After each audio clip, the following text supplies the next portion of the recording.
pediátrica. Además ha realizado diferentes cursos y estudios de posgrados en endocrinopatías del desarrollo en el Hospital de Niños en Buenos Aires, Argentina, un curso de ginecología infanto-juvenil en la Universidad de La Plata, curso de nutrición infantil en el Hospital de Niños Ricardo Gutiérrez, diabetes en la infancia, obesidad infantil en la Sociedad Chilena de Pediatría.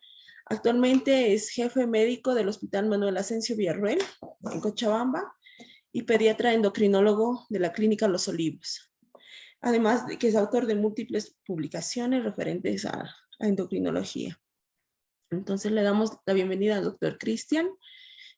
Posteriormente continuaremos con nuestra panelista, doctora Adriana Molina. Adelante, doctor. Bienvenido. No, muchísimas gracias a todos, a la Sociedad Paceña de Pediatría por la invitación. Un saludo a todos los colegas pediatras y bueno, vamos a desarrollar un tema que me parece, por cierto, muy importante en el cuidado de los niños. Así que voy a estar abierto después a las preguntas. Muchísimas gracias por la invitación nuevamente.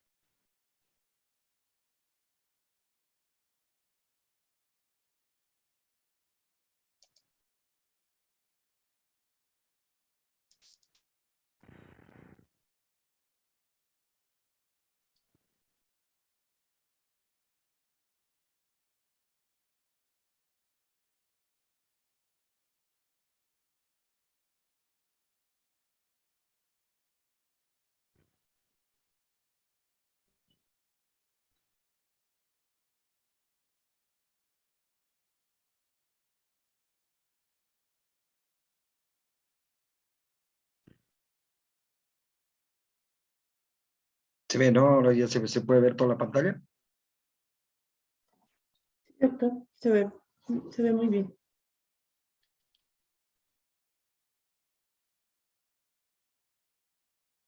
Bien, no entendí. ¿Se ve bien?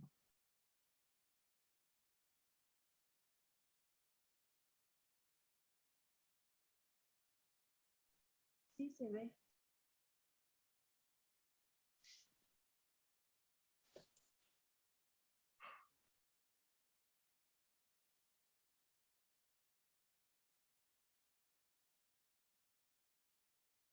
Bien, no sé si me copia, si escucha bien, yo escucho entrecortado. Se lo escucha bien, doctor, se ve bien la pantalla. Perfecto, bien, entonces empezamos con lo que es la obesidad en el lactante. Y bueno, vamos a decir que la prevalencia del sobrepeso infantil que ha ido aumentando obviamente considerablemente durante estos años, durante esta década, más de 2 décadas en realidad vamos tomando en cuenta que este porcentaje ha ido subiendo considerablemente. Y es así que esto refleja en este Atlas del 2022, en el World Obesity, donde marcan un incremento importante, donde tenemos unos 32 millones de personas en 1990, ya para el 2016 tenemos 41 millones y una proyección hacia el 2030 vamos a tener 71 millones. Es así que ahora indican que más de 107 millones de niños, entre niños y adolescentes, tienen sobrepeso o obesidad infantil. El mismo Atlas remarca obviamente en diferentes latitudes el porcentaje que tenemos o el riesgo de obesidad en muchos países. Es así que desde el 2016, la data que existe en este Atlas a nivel de Bolivia, que tomaron un riesgo mayor a 11 puntos en algunos acápites de acuerdo a la población, al tipo de área donde se ha estudiado. Obviamente vieron que en el riesgo, digamos, de la población general va a tener un riesgo de 8.5% sobre 10 en estos pacientes de tener obesidad y a nivel de los niños también con un riesgo similar de 8 a sobre 11 en el riesgo de obesidad que van a tener.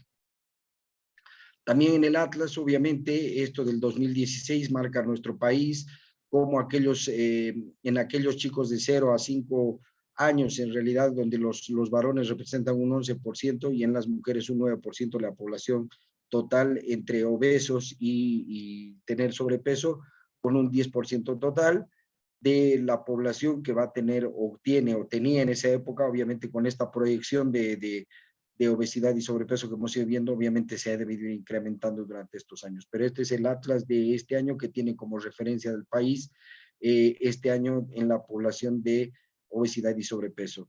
A nivel de, como les dije, en esto del 2016, marca que en el área urbana representa un mayor porcentaje en estos 10% que representa el área urbana y un poco menos el área rural. Pero también marca en el país, obviamente, ya para el 2030, con una prevalencia en chicos de 5 a 9 años de un 18%, con un total aproximado de 217,000 personas o 217,985 niños con obesidad o sobrepeso, y un poco a más alta edad, obviamente vamos a tener un valor más de 315,147 personas. En esto marcan evidentemente la población que va a estar en riesgo y cómo va a ir subiendo el incremento en el porcentaje. Y es así que, por ejemplo, en los adultos, la obesidad para el 2030 va a alcanzar un 27% más, lo cual marcan como un riesgo alto. Por otro lado, en el incremento, digamos, niños por año, desde el 2010 hasta el 2030 vamos a tener un 3,9%, lo cual marca un número bastante alto en el porcentaje que van a incrementar, y aquellas muertes prematuras en aquellas enfermedades crónicas no transmisibles, de todas, digamos, la obesidad con un 35% por delante de otras crónicas no transmisibles.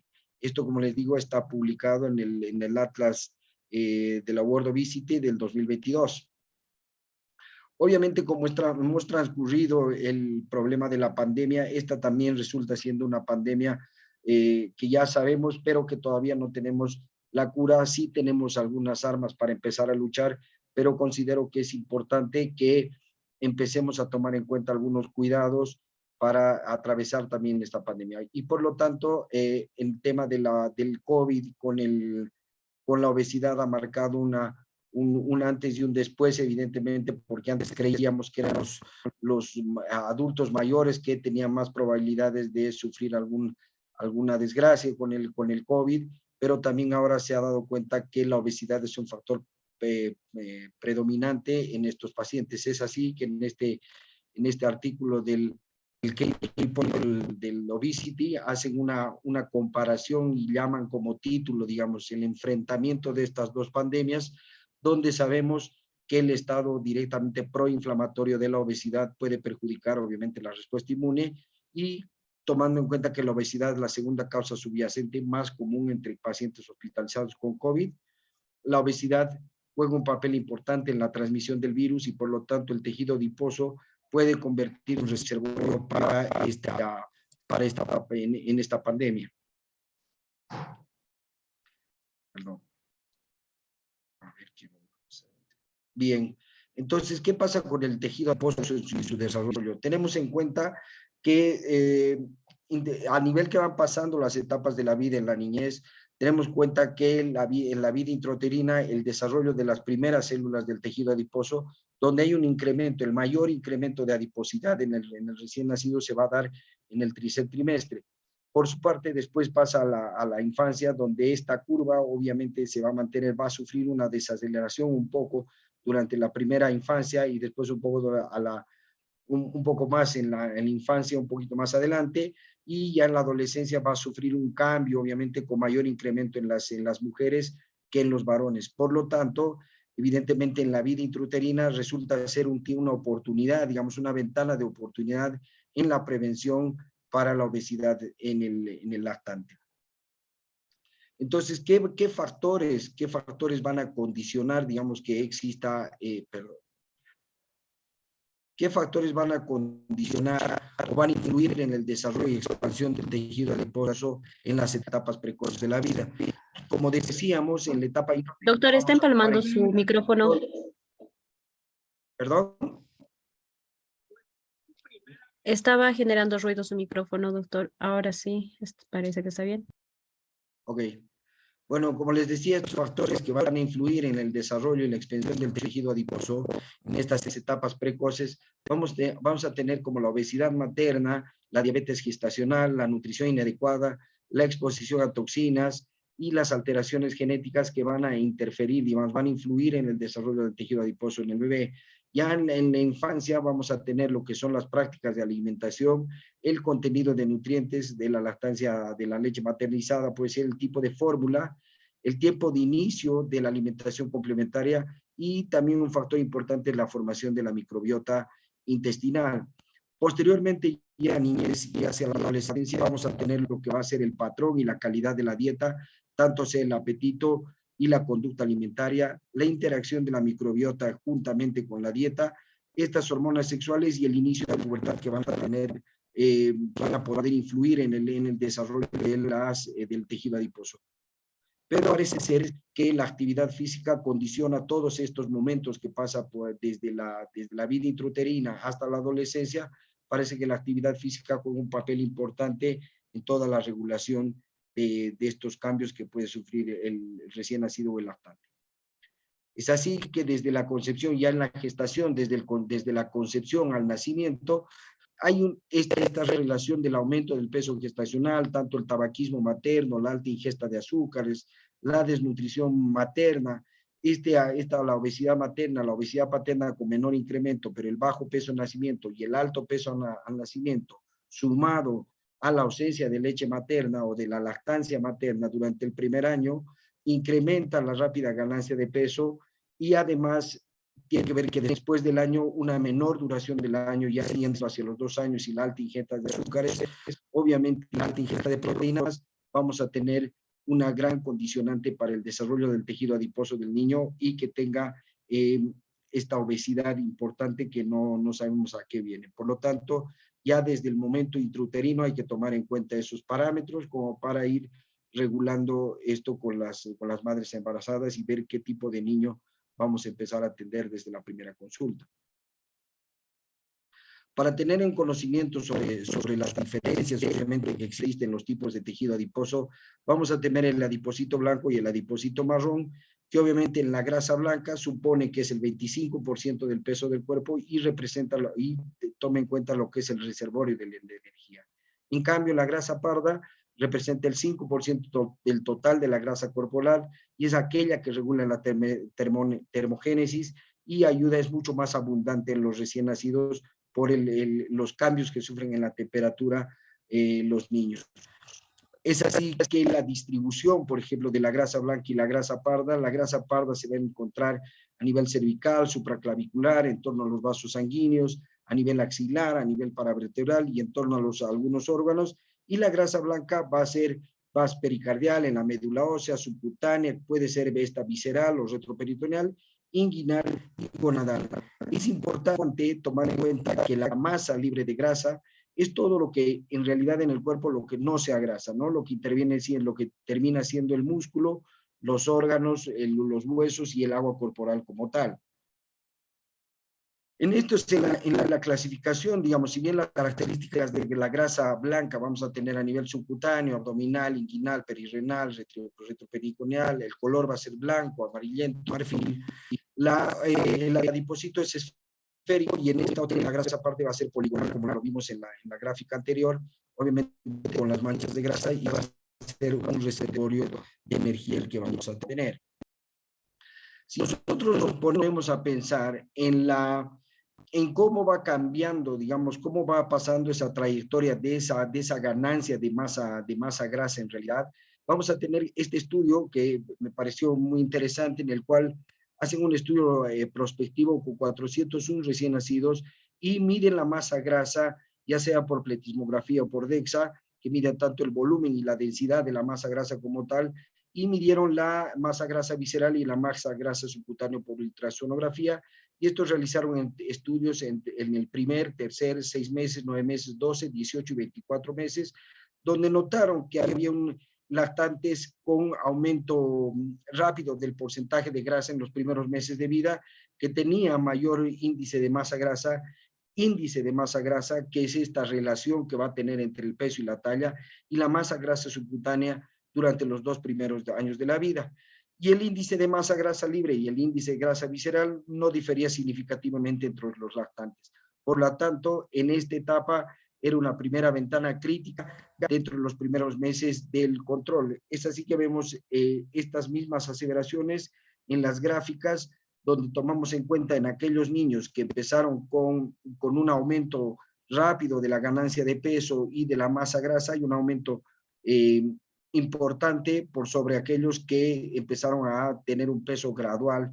Entonces, en esto de la masa grasa empezó a aumentar vertiginosamente cuando empezaron, obviamente, este aumento de peso a temprana edad. Lo mismo pasó con el índice de masa grasa, que sufrió un cambio en estos chicos que empezaron con un peso aumentado, digamos, los primeros meses de vida, y no así la masa grasa, la masa libre de grasa, que no se difirió en ningún momento. Lo mismo pasó en la grasa subcutánea en aquellos chicos que empezaron con un crecimiento importante de la grasa subcutánea o del aumento de peso como tal durante los primeros 6 meses de vida, y por lo tanto este estudio solo el cambio del porcentaje de la masa grasa en los primeros 6 meses de vida se asoció con mayor adiposidad a los 2 años de vida. Y bebés con un rápido aumento de porcentaje de la masa grasa obviamente tuvieron trayectorias más altas de masa grasa e índice de masa grasa, como lo vimos en las gráficas basadas en el siguiente estudio. Por lo tanto, ¿cuáles son los factores de riesgo de la obesidad del lactante?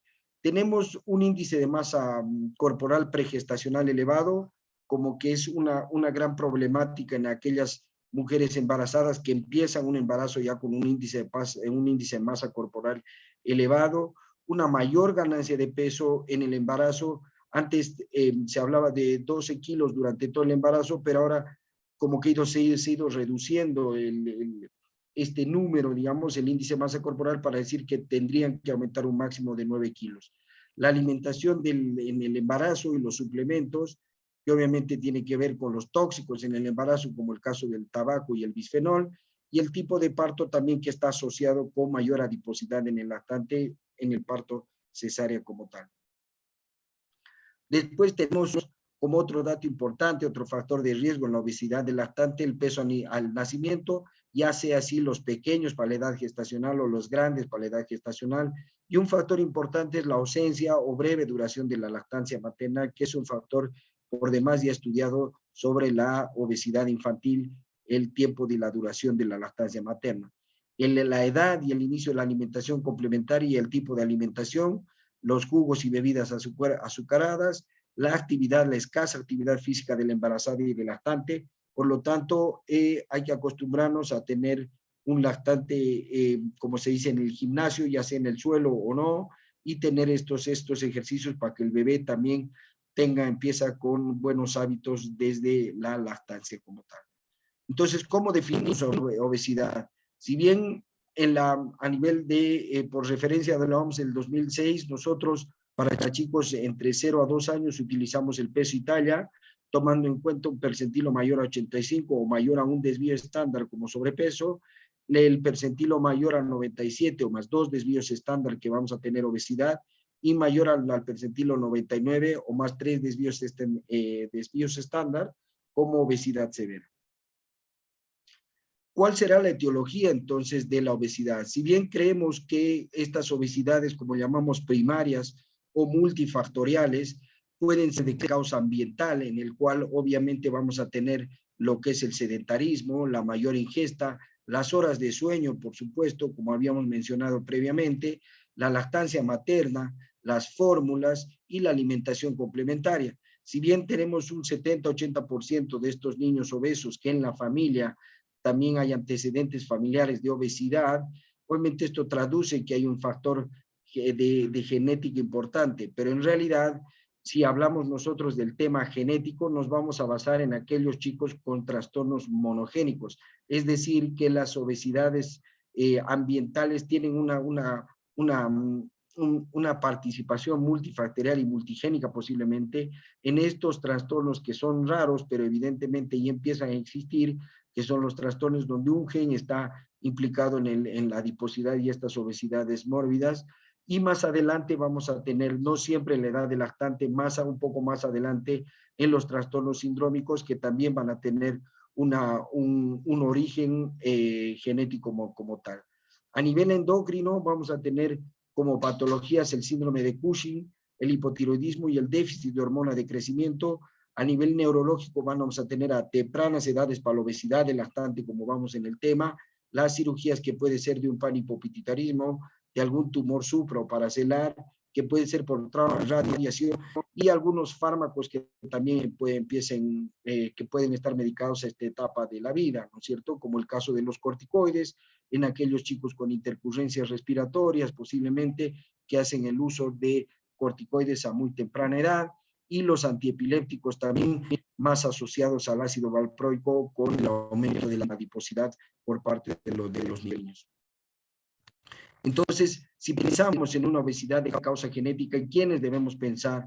Podemos pensar en aquellos chicos que tienen obesidad severa en menores de 5 años, en aquellos que tienen dismorfias faciales, donde va a haber un retraso del desarrollo social y psicosocial y cognitivo, donde existe talla baja y donde hay hiperfagia. ¿Cuáles son los estudios que vamos a tener para diferenciar esto? De lo básico que tenemos posiblemente en el país, tenemos el cariotipo, capaz podemos llegar a un estudio de metilación de DNA y con mucho más fortuna podemos hacer un estudio de secuenciación del exoma. Entonces, ¿qué pasa con estos chicos donde tenemos una obesidad severa de inicio precoz o aquellos que estamos pensando en una obesidad de tipo monogénica, como en el caso de, si bien son raras en estas donde interviene un solo gen, si bien pensamos en que la causa de lejos, digamos, más frecuente de estas obesidades monogénicas va a ser una mutación en el receptor de la melanocortina 4, por debajo de esta está la deficiencia de leptina, la deficiencia del receptor de leptina, tenemos la deficiencia de propio melanocortina y la deficiencia de proteína convertasa 1. Esto obviamente se basa a lo que vamos a ver en la falla de crecimiento o no. Como les dije, un poco más adelante, si empieza con alguna falla en el crecimiento, cuando vemos chicos un poquito más grandes, si tenemos fallas en el crecimiento y algún tipo de dismorfia, vamos a pensar aquellos cuadros sindrómicos, como el síndrome de Prader-Willi, que se asocia con estos chicos que pueden tener, inclusive nacer con una hipotonía y requerir inclusive una sonda nasogástrica para alimentación y una obesidad temprana. El Bardet-Biedl, el Alstrom, el Beckwith-Wiedemann, la osteodistrofia de Allwright, la enfermedad de Carpenter o el síndrome de Carpenter, el síndrome de Cohen, y si hay dismorfias, el retraso cognitivo, pero hay anomalías en órganos mayores, si no hay ninguno de estos problemas, habrá que pensar en algún problema endocrino como la deficiencia de hormona de crecimiento, el síndrome de Cushing, el hipotiroidismo, ya sea pre o peripuberal, y la obesidad hipotalámica, como el caso del Roja. Entonces, como veníamos hablando del factor protector que tiende a la lactancia materna y obesidad, vamos a hacer una relación de lo que es la lactancia materna versus aquellos pacientes que no toman leche, en la cual nosotros vemos que de esto hay muchos trabajos ya sobre este tema, en el cual obviamente significa un factor protector donde va a disminuir el riesgo de obesidad en el lactante, esto a largo plazo, donde se habla que hay un 22% de disminución del riesgo de obesidad en aquellos pacientes que están con lactancia materna, el 4% de disminución del riesgo de obesidad por cada mes de duración de la lactancia materna y mayor a 72% de la disminución del riesgo de obesidad a los 4 años si esta duración de la lactancia materna abarca un poco más allá de los 12 meses. Pero ¿qué hacemos o qué pensamos en los chicos y en los hijos de madres diabéticas respecto a la lactancia materna? En esto se quedó que se requiere mayor duración de la lactancia materna en el hijo de madre diabética para lograr el mismo efecto. Si bien nosotros sabemos que la composición de la leche materna no es uniforme, porque obviamente de acuerdo a la concentración que tienen de lípidos, proteínas, carbohidratos, lactosa y oligosacáridos, obviamente tenemos que tomar en cuenta en el calostro, obviamente que es más rico en carbohidratos y de alguna manera en proteínas, y el oligosacáridos, pero menos en lo que es la lactosa y los lípidos. Para esto, obviamente, si hacemos nosotros un balance retrospectivo, y en este estudio lo confirma, digamos, la posibilidad que existe de acuerdo al tiempo de la lactancia materna que se va a realizar. Esto me dieron la posibilidad con un odds ratio de sobrepeso obesidad tomando en cuenta el valor de 1 y notaron que tomaron en cuenta en este estudio transversal de 4.740 niños de 9 a 11 años, o sea, se hizo retrospectivamente en 12 países, vieron la duración de la lactancia materna y la presencia de obesidad y masa grasa como tal, y notaron que, tomando en cuenta como valor de 1, como el odds ratio, obviamente vieron que a medida que fue pasando el tiempo, este odds ratio fue disminuyendo considerablemente, o sea, se fue alejando del 1, que es la máxima posibilidad o la posibilidad de riesgo que tiene de sufrir de obesidad.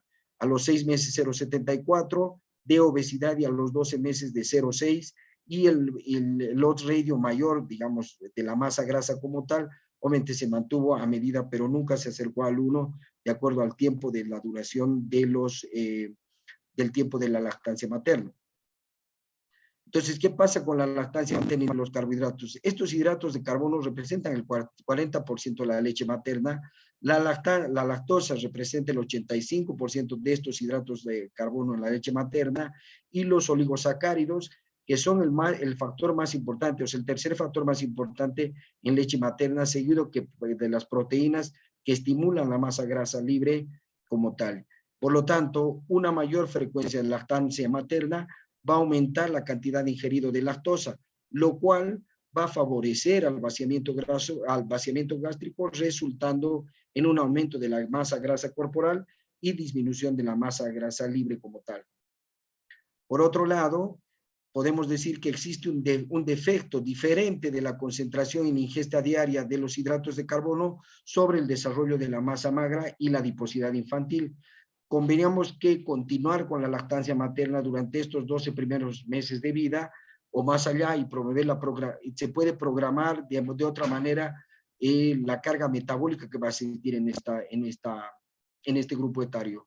Por lo tanto, como ven en la gráfica, tanto en la concentración y en la ingesta diaria, obviamente hay factores que van a actuar de manera positiva en la concentración del total de hidratos de carbono sobre el peso y la talla, y un efecto en la negativo, digamos, sobre la masa grasa como tal, y un efecto positivo en la ganancia de masa grasa libre de grasa como tal, lo cual hace que también la lactosa y los oligosacáridos tengan una participación de acuerdo a la concentración y la ingesta diaria de estos elementos en la lactancia materna.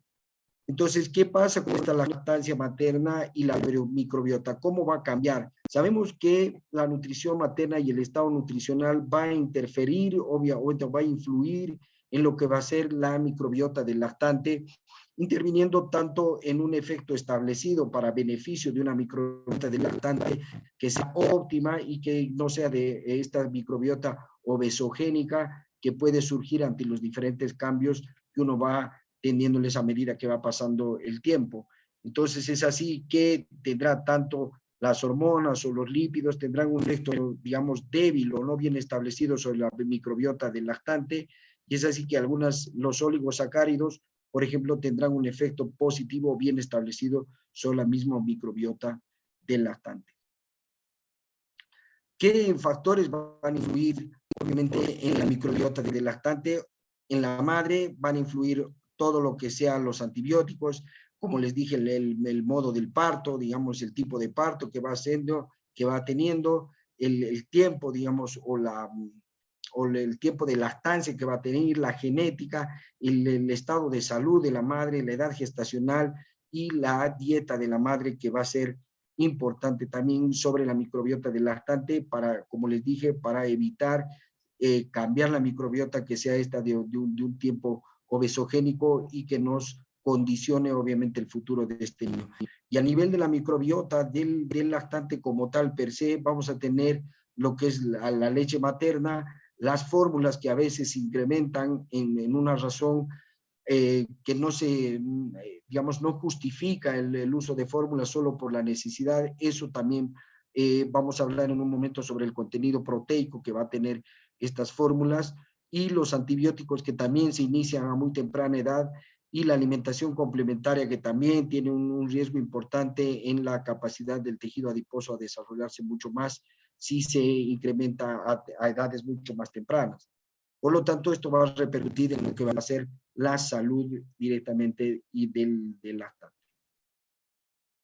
Entonces, ¿qué pasa? Como venía diciendo en el contenido proteico, el contenido en esta fórmula que habla de la leche materna, como que las fórmulas de leche materna, que el consumo de la fórmula infantil baja en proteínas puede reducir el índice de masa corporal a los 12 meses de edad y más tarde, de 24 a 6 años, el riesgo de obesidad a los 6 años como tal.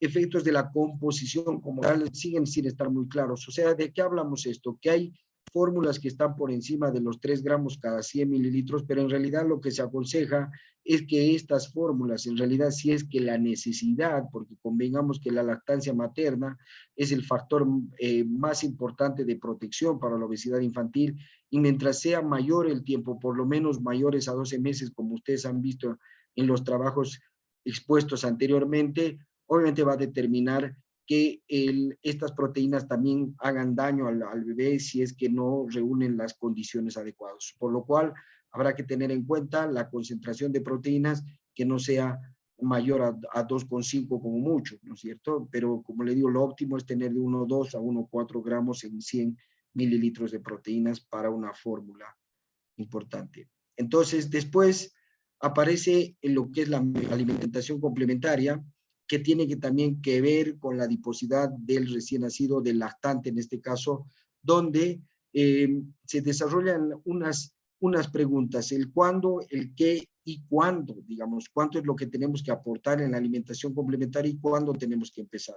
Hablamos de la alimentación complementaria en que deben de satisfacer las necesidades y asegurar una variedad de alimentos con textura adecuada, consistencias y consistencia para etapas del desarrollo. Hay que promover las preferencias alimentarias saludables, obviamente evitar el jugo de frutas o bebidas endulzadas con azúcar o endulzante durante los primeros años de vida, además sin sal, por supuesto, y los alimentos complementarios ricos en hierro, incluida la carne. Entonces, en este trabajo, obviamente miren que en Europa acostumbran iniciar la alimentación complementaria a menor edad, alrededor de los 4 meses empiezan con la alimentación complementaria, pero miren que en este trabajo, en el tiempo de introducción de la comida como tal, durante la infancia el porcentaje aumenta a un 15,4, más o menos el porcentaje de obesidad a medida que va pasando el tiempo, y nosotros como tenemos establecido que a partir por un desarrollo neurológico también que tienen los bebés a partir del 6º mes, empezamos con la alimentación complementaria, teniendo un rango de obesidad, digamos, del 12% más o menos.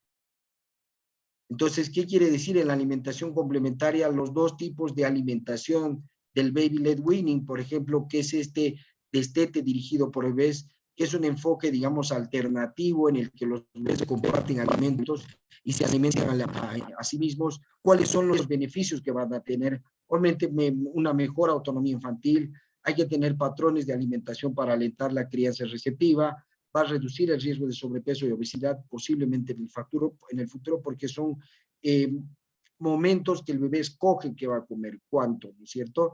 De ahí, de alguna manera, tenemos por otro lado lo que es el bliss, que es otra forma que es el destete, digamos, para la introducción de sólidos como tal, digeridos de un bebé. Eso, las ventajas que va a tener, va a asegurar el aporte de hierro, va a disminuir el riesgo de asfixia y retraso de crecimiento, va a haber una menor irritabilidad por la comida y disfrute de los alimentos en comparación con los bebés que fueron alimentados por cuchara, o sea, lo medido, sin ventajas en el peso corporal más apropiado que el alimento tradicional como tal.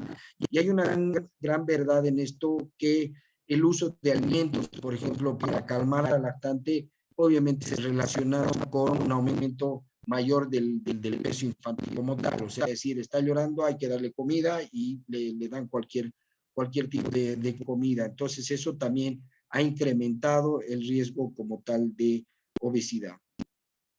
Entonces, ¿cómo vamos a prevenir la obesidad en el lactante? Si bien tenemos 3 parámetros fundamentales, lo que son los hábitos, el sueño, la alimentación y la actividad física, hay que ver en los hábitos que el uso de las no pantallas, no la televisión en la habitación, alimentarse por sí solo resulta siendo una técnica muy buena, no forzar que coma todo, ¿no es cierto? 12 a 18 horas de sueño. En la alimentación vamos a ver la lactancia materna exclusiva por 6 meses, o la leche materna más la alimentación complementaria a los 2 años, una fórmula adecuada para su edad, una alimentación complementaria a los 6 meses, que no tenga jugos ni bebidas, no postres dulces, no comida chatarra, Hay, por parte de la actividad física, vamos a tener actividad física en el suelo, como les dije, un bebé de gimnasio como tal, no pantallas y mayor interacción activa con los padres. Entonces, en esto, la prevención de obesidad en el lactante con los factores prenatales, vamos a iniciar el embarazo con un índice de masa corporal normal entre 18 a 24 kilogramos metro cuadrado para reducir el riesgo de adiposidad del recién nacido, promover una buena ganancia de peso durante el embarazo, evitar la desnutrición en el embarazo, evitar el consumo de tabaco y alcohol durante el embarazo, limitar el consumo de azúcares libres y fomentar la actividad física en el embarazo. Dentro de esto tenemos fomentar el parto vaginal, no la cesárea, fomentar la leche materna exclusiva hasta los 6 meses y luego la alimentación complementaria, más la leche materna hasta los 2 años, evitar, como les decía, el consumo de fórmulas con contenido proteico mayor a 2.05 gramos por cada 100 y lo que se aconseja es tener de 1.1 por 1.4. La prohibición del uso de pantalla y obviamente lo que decíamos de estas tres prerrogativas que tenía la alimentación como tal, estimular la alimentación complementaria en familia, el qué, cómo y cuándo lo deciden los padres y el cuánto lo decide el lactante. Entonces, ¿cuáles son las conclusiones de esta exposición? Obviamente, tener en cuenta que la obesidad materna se ha convertido en un importante problema de salud pública que influye en la adiposidad de la madre y también del niño. El índice de masa corporal en el momento del embarazo, el aumento del peso gestacional, por supuesto, son factores de riesgo independientemente del exceso de la adiposidad de la descendencia que va a tener. Y el pediatra, por supuesto, debe conocer el diagnóstico de diabetes gestacional por el riesgo de morbilidad y la ganancia de peso del recién nacido y el lactante. Las mujeres embarazadas deben seguir un estilo de vida saludable, evitando la desnutrición y el tabaquismo y una ingesta moderada de azúcar libre para evitar el riesgo de adiposidad infantil. Por lo tanto, la lactancia materna es importante en la reducción de obesidad infantil en el futuro y no existen, digamos, datos suficientes para vincular de manera concluyente el momento de introducción de la alimentación complementaria o el consumo de los prebióticos o probióticos con posterior sobrepeso y obesidad de los niños hasta los 2 años. La ingesta por parte de las proteínas, el consumo de bebidas azucaradas y el tiempo de sueño corto también está asociado con la adiposidad durante los 2 primeros años de vida y fomentar el estilo de crianza autoritativos ayuda a prevenir la obesidad. Muchísimas gracias por su atención.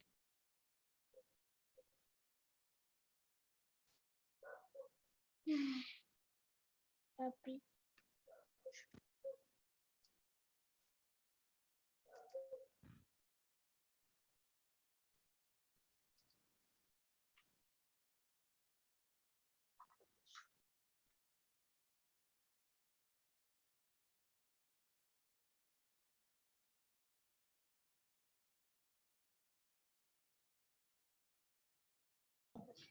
Muchísimas gracias, doctor, por tan brillante exposición.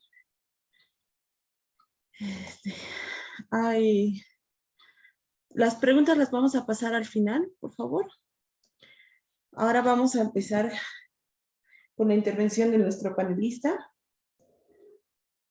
Por favor, si podemos compartir pantalla con doctora Adriana Molina. Doctora Adriana Molina es pediatra, gastroenteróloga y nutrición pediátrica. Ella hizo la especialidad de pediatría en la Universidad Mayor de San Andrés, en el Hospital Materno Infantil, con la subespecialidad de gastroenterología y nutrición clínica pediátrica por la Universidad Nacional Autónoma de México, en el Instituto Nacional de Pediatría. Actualmente es jefe del servicio de gastroenterología pediátrica del Hospital del Niño Dr. Ovidio Leguría, aquí en la ciudad de La Paz.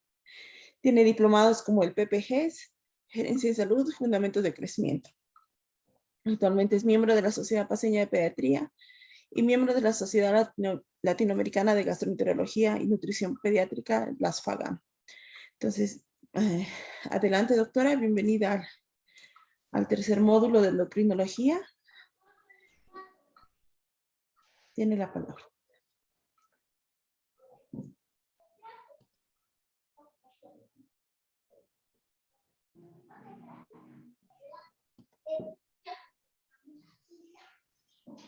Aló, perdón, no sé si me escuchan. Sí, Sí, se escucha. doctora, se escucha. Buenas noches a todos, agradecida por la invitación. Felicidades al doctor por la brillante exposición. Y bueno, no sé si me pueden permitir compartir la pantalla, pues son algunos puntos, ¿no? Que realmente sí los ha nombrado perfectamente el doctor, pero son unas cuantas diapositivas. Mm, Adelante, doctora. Puede compartir pantalla. ya.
No se está viendo, ¿no?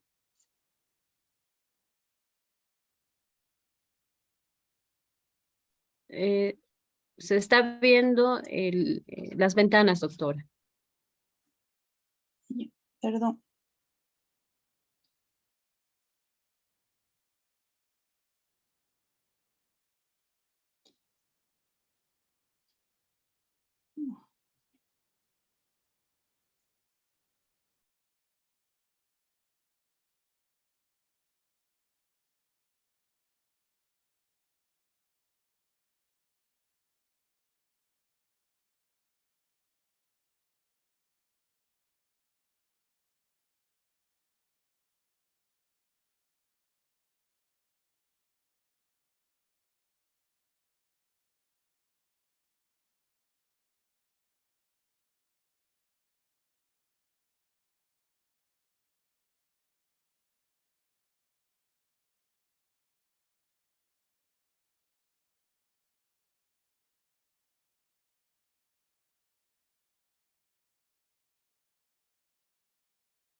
Creo que no está muy lenta mi computadora. Bueno, en relación a la exposición del doctor, pues sí, es muy interesante, ¿no? El enfoque que se da en el niño con obesidad en el lactante. Realmente existen muchos factores, ¿no? Dentro de estos para el desarrollo de la, de la obesidad en los niños. Uno muy importante es la, la microbiota, ¿no? Que actualmente ya se considera incluso un enlace, ¿no? Y una pieza fundamental en lo que es los genes del medio ambiente, la regulación metabólica, el sistema inmunológico como tal. Y bueno, esto va a llevar a un grado de inflamación y también a una regulación del balance energético, ¿no? El tipo de parto, como lo mencionaba el doctor, es muy importante para el desarrollo de la obesidad. Este tipo de parto, pues depende, ¿no? Si el niño ha nacido por vía vaginal o por cesárea, va a depender el tipo de microbiota, ¿no? Si ha nacido por cesárea, va a tener más estreptococos, más estafilococos, y si ha nacido por parto vaginal, va a tener más lactobacilos. Y esto va a influir también, como lo estoy diciendo, en un estrés metabólico que va a condicionar obesidad, ¿no? Se ha visto que los niños que son obesos tienen cierto tipo de microbiota diferente al que tienen los pacientes que no tienen obesidad, ¿no? Se ha visto que los pacientes que tienen obesidad generalmente tienen mayor cantidad de firmicutes y los pacientes que no tienen menor cantidad de estos. En relación a los antibióticos, sí es un factor importante. Se ha visto incluso que estos antibióticos van a intervenir antes del nacimiento de los niños en la etapa prenatal. Va a intervenir incluso los antibióticos que ha recibido la madre gestante, ¿no? Estos antibióticos van a influir incluso en la edad de adolescencia, ¿no? Sí en el momento del nacimiento, sí en el momento de la infancia y sí en el momento de la etapa adulta, ¿no? Entonces, estos también van a influir en muchas enfermedades como tal, por ejemplo, el desarrollo de colitis ulcerativa, enfermedad de Crohn, también la presencia de eczemas atópicos, las alergias, que es un problema altamente conocido en relación con la microbiota. Y este es ya se está viendo la pantalla, ¿no?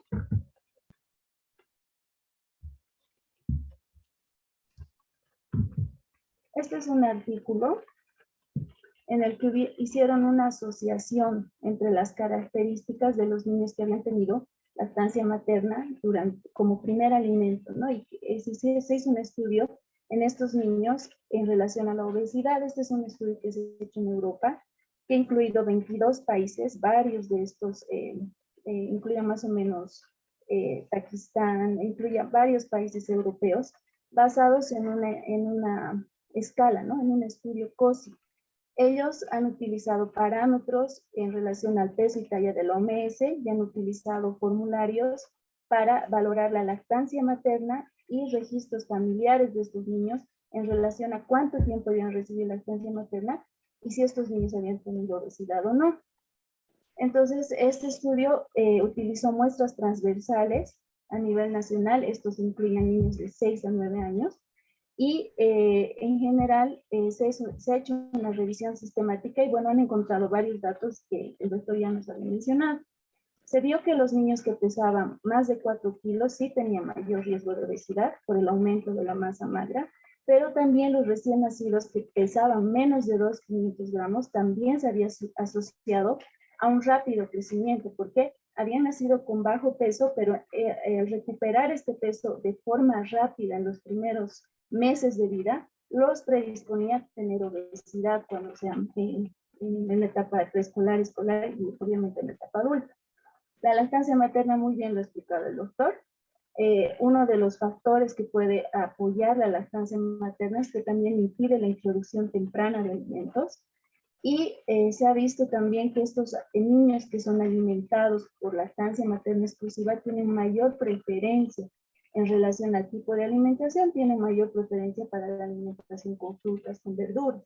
La ingesta de proteínas y calorías es menor en relación a los niños que son alimentados con lactancia artificial en relación a los que son alimentados con la lactancia materna.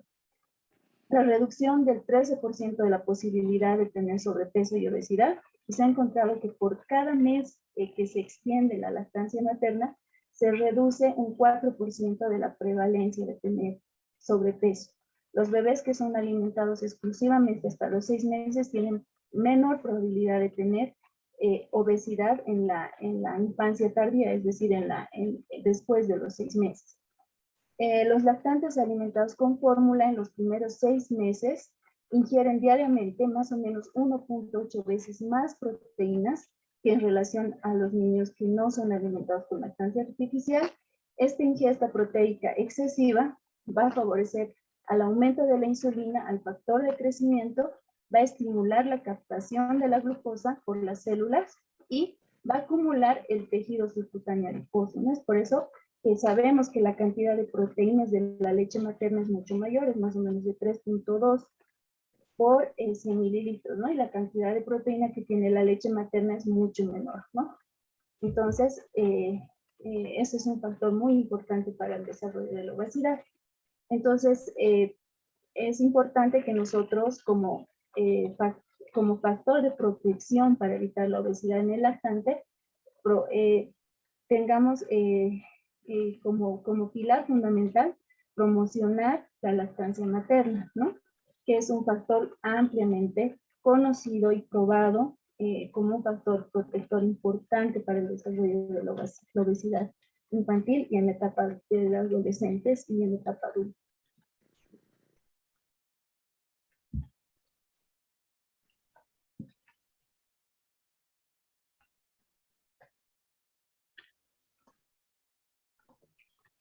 Muchas gracias. Muchas gracias, doctora, por su intervención. Vamos a dar paso a preguntas. Bueno, tenemos una de felicitaciones al doctor Rengel por la excelente charla. Vamos a dar la palabra a la doctora Siacar.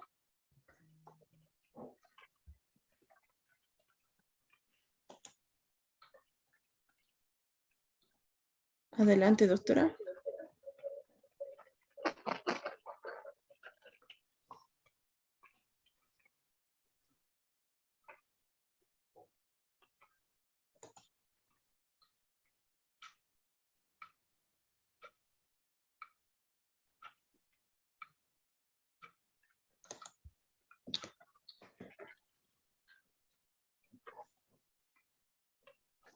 Doctora Sandra.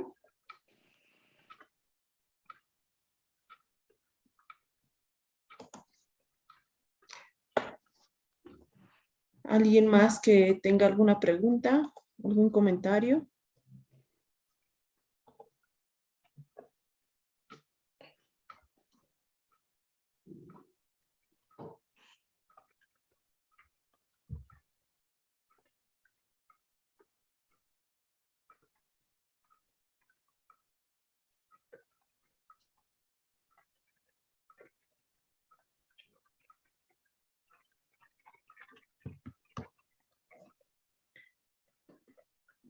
No. Bueno, en el chat no hay nadie más que tenga preguntas. Bueno, no sé, yo quisiera comentar algo, por favor. Y hacerle una Adelante, pregunta doctor. al doctor. Sí. Muchas veces, bueno, estamos viendo claramente que la lactancia materna tiene un efecto protector, ¿no? Pues usted mostró estudios muy interesantes en relación a la lactancia materna como un efecto protector de la obesidad. Pero sí existen casos en los que vemos niños que reciben lactancia materna exclusiva y que son obesos, ¿no? O sea, y precisamente es esta edad de la que estamos hablando, que es la de 1 y 2 años. Y bueno, haciéndoles la historia, generalmente sí este manejo es multidisciplinario, ¿no? Y generalmente sí nosotros también tenemos aquí en La Paz endocrinólogas, lo manejan las endocrinólogas, pero sí es algo que me llama la atención, ¿no? O sea, tienen lactancia materna exclusiva y sí tienen obesidad. No sé, ¿qué opinión tienen doctor respecto a esto? Digamos, es lo que hablamos. Yo, a ver si puedo entrar a alguna fotito de algún paciente que tenemos aquí. Como he mencionado, si bien nosotros sabemos que esta obesidad o primaria de algunos chicos interviene todo el sedentarismo, la mala actitud, tenemos que ir para atrás, digamos, ¿no? Como fijarnos cuál ha sido la causa de esto, ¿no? Fijarnos en la madre, si realmente por ahí ha tenido diabetes gestacional, o cómo nació el chico, digamos, a ponernos a pensar en cuenta. Y si no hay pensar en una obesidad monogénica no es descabellado, digamos, porque la verdad que ahora es ciertamente la cantidad, porque obviamente algunos son, si bien tienen lactancia materna, pero vienen de madres obesas también. Entonces, como la obesidad es un problema que vienen de madres obesas, el alto contenido de proteínas posiblemente que tenga por la lactancia materna, que la madre la tiene, obviamente, y la cantidad de carbohidratos hace que el paciente, obviamente, la velocidad del crecimiento y toda esta ganancia de peso corporal esté fijado a pensar en algún momento, si bien en una obesidad primaria, como les decimos, o una obesidad monogénica como tal. O sea, hay que ponerse a pensar, porque la verdad también significa muy raro. Es más, les digo, en algún momento yo tuve algún paciente en el hospital que era terrible. Ahora, pues voy a tratar de bajar mientras seguimos charlando, a ver si puedo esa foto, pero en realidad tenía una persona que la madre era muy obesa y el chico también, y solamente era con lactancia materna. Entonces, ahí empezamos como a ponernos a pensar cuánta cantidad de caloría tenía esa leche materna para que el chico aumente progresivamente tan rápido y con tanta con tanta grasa corporal también, porque hemos visto que la distribución entre saber si tienes, si bien sabemos que la grasa parda es mayor en los niños, en los bebés, pero evidentemente nos pusimos a pensar, y hasta, no les miento, fui a la pila a preguntar cómo era, si tenían alguna posibilidad de medir la cantidad de grasa que tenía esa leche, porque la verdad era demasiado también. La verdad que no me supieron responder, porque uno, digamos, podría entender que la leche que ellos producen o tienen, obviamente tiene un control de calidad que tendrían estas cosas, pero la verdad que ahí quedó, pero considero que respecto a la pregunta sí llama la atención, pero no es tan descabellado pensar en una obesidad monogénica. Entonces, creo que hay que tener estudios de, digamos, personal de genética, que por suerte en La Paz me parece que si hay una doctora que también me ayuda a mí en algunos pacientes muy complejos, que le tratamos de hacer esta secuenciación de exoma, pero, o test de metilación, o de último un cariotipo, aquí lo tenemos en Cochabamba, pero capaz necesitamos algunos de estos estudios un poco más difíciles, digamos, de conseguir, para tratar de ver si es una obesidad monogénica o no, porque es muy probable que sea una mutación del receptor de la melanocortina, seguro, pero digamos, ahí quedamos con la posibilidad de decir esto es muy probable, pero no lo tenemos como comprobar. Entonces, sí hay que seguir trabajando, me parece, con un equipo multidisciplinario para pensar en todas las comorbilidades, porque el hecho, como decíamos, el estar en un estado proinflamatorio, obviamente hace que cualquier cosa se dispare, o sea, de tener dislipemia, chicos, de 400 de triglicéridos, y pensar que estoy ante un paciente obeso como si fuera un adulto, tener los mismos riesgos de problemas cardiovasculares, problemas proinflamatorios, o sea, es todo un desafío, digamos, ¿no? Y pensar que es una dislipemia heterocigota, homocigota, o sea, es muy complejo, pero creo que a la pregunta, pensar en una obesidad monogénica, estas de inicio tan rápido, tan precoz y con tanta velocidad en la ganancia de peso, y no está descabellado. Ahora, lo que tenemos que hacer como pediatras es asegurarnos que podamos tener las condiciones para pedir estudios mucho más complejos, ¿no? Y tener nuestra propia estadística, que eso es lo primero. Creo que también como pediatras tenemos que orientar a tener una estadística de qué realmente, porque miren que yo he mostrado el atlas del World Obesity del 2022 y tenemos datos del 2016, o sea, 6 años vamos perdiendo el dato de qué es lo que realmente está pasando con nuestros niños. Y si no estoy mal, y la consulta más frecuente ahora sigue siendo el sobrepeso o obesidad. Sí, respecto a esto, ha aumentado bastante, ¿no? Con la pandemia.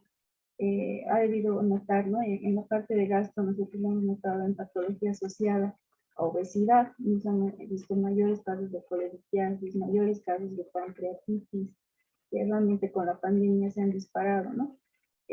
También comentar, pues, que dentro de estos artículos que se han revisado, pues, se buscaba, ¿no? En todo el tiempo mencionan que el objetivo del 2025 era llegar a más del 90% de lactancia materna exclusiva.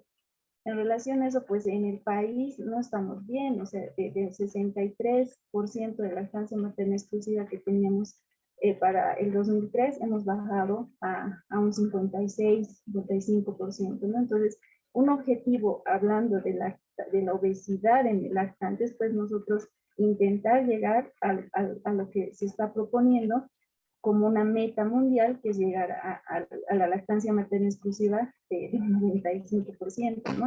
Nos estamos alejando, ¿no? Entonces, algo muy importante para lograr esto es, pues, la promoción, ¿no? Y estos foros, pues, son súper importantes, porque estamos viendo con evidencia realmente cómo es que favorece incluso en la obesidad y en todas las complicaciones que esto conlleva para la edad pediátrica y la edad adulta, ¿no? Sí, ahora el hecho también está importante en esto de promoción, de permitir mediante leyes o todas estas cosas, porque obviamente la vida también ha cambiado, ¿no?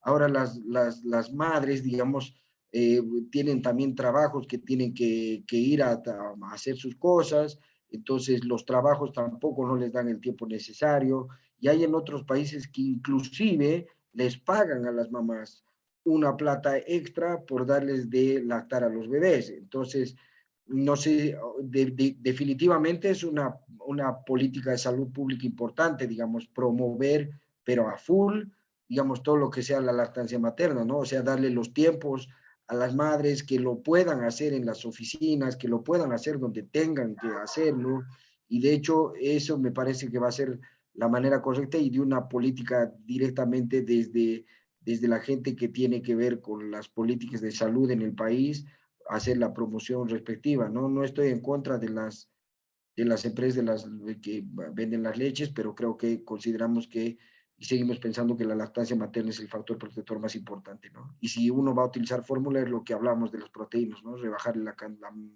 menor cantidad de proteínas para que no tenga estos problemas y mayor aumentar el riesgo, ¿no? Sumado a que la madre es obesa, la cesárea, que ahora es también un tema no de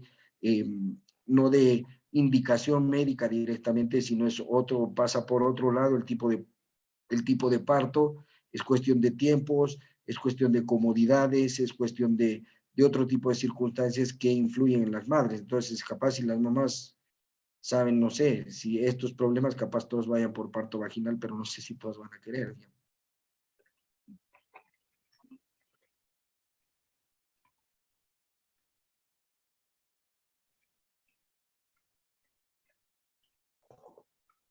Muchas gracias, doctor Cristian, doctora Adriana. Tenemos un comentario en el chat que felicita a los expositores por su exposición muy claro. ¿Alguna otra pregunta o comentario?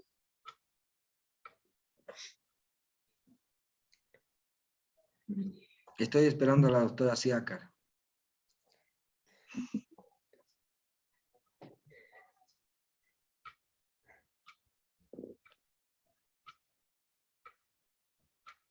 De los participantes que tenemos, ¿alguien que quiera hacer algún comentario, alguna pregunta? Ha entrado una pregunta al chat. ¿Qué alimentos que mejoran la microbiota? Pregunta la doctora Rocío Portugal Campos. A ver, o sea, nosotros tomamos en cuenta que ya de por sí tenemos una microbiota.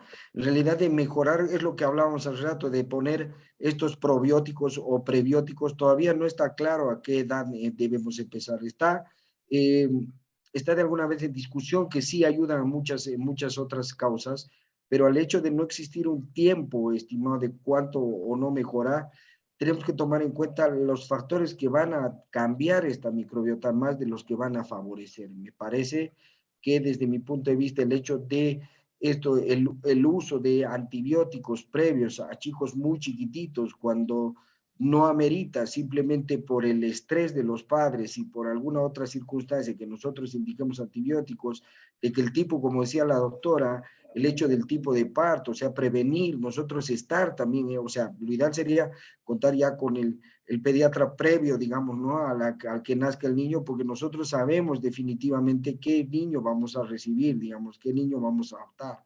Entonces, el hecho de decir qué alimento le mejora, esta no es la solución para decir, le doy esto para que mejore. La idea es prevenir para que no ocurra, digamos, de eso es desde el punto de vista de la prevención como tal.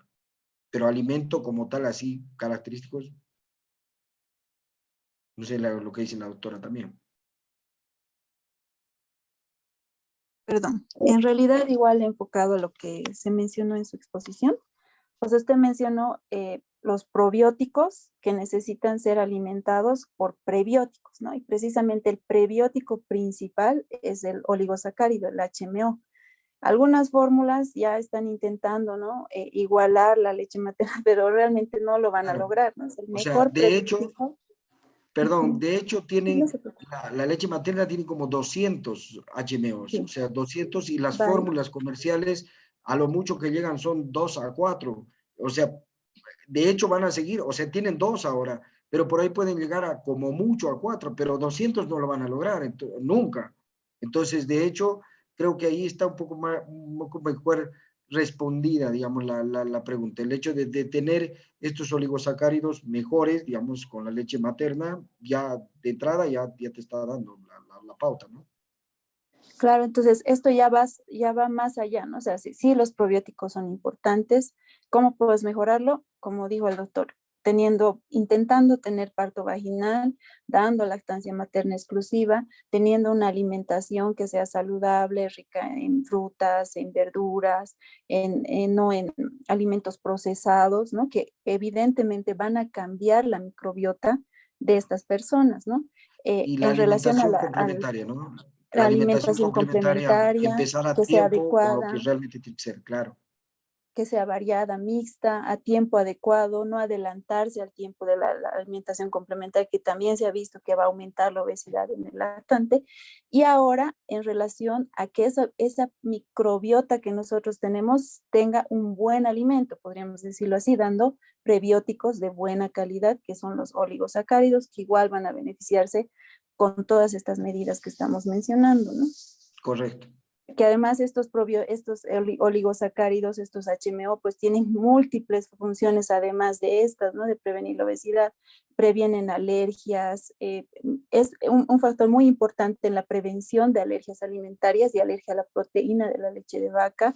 Los oligosacáridos tienen un papel muy importante en la protección de las mucosas, generación de moco, para protección intestinal, muchos factores y muchos beneficios, ¿no? Exacto.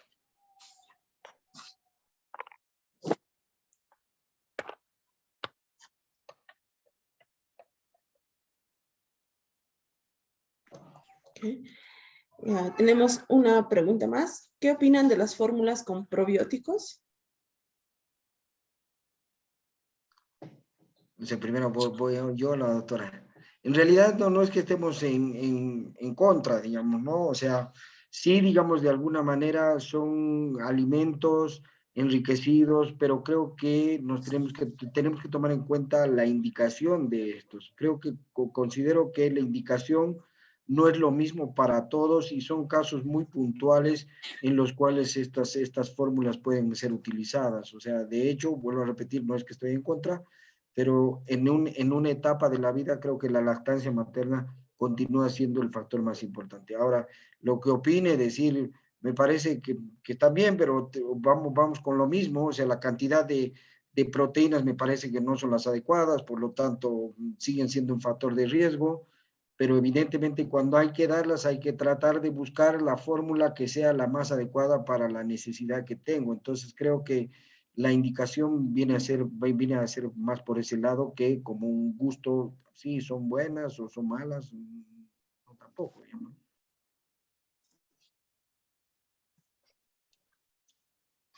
¿Aló? Bueno, ay, ¿me escuchan? Adelante. Bueno, sí, en relación a esto sí, ¿no? O sea, actualmente se están adicionando las fórmulas infantiles con probióticos. Sin embargo, el tipo de probióticos jamás se va a igualar a los que contiene la lactancia materna, ¿no? Porque estos son de forma natural y son completos y diferentes. Sin embargo, si pudiésemos elegir una fórmula, si sí le vamos a dar una fórmula por una indicación precisa y realmente lo necesita, pues sí, o sea, podemos preferir una fórmula que contenga oligosacáridos, los HMO, prebióticos, que contenga probióticos, para mejorar, digamos, la fórmula y el efecto en el niño, ¿no? Pero si tuviésemos que elegir, obviamente es mejor la lactancia materna, ¿no?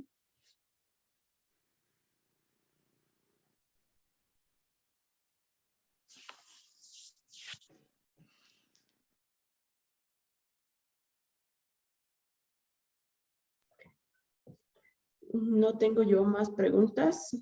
No sé si Wendy tiene alguna pregunta que entró en el chat.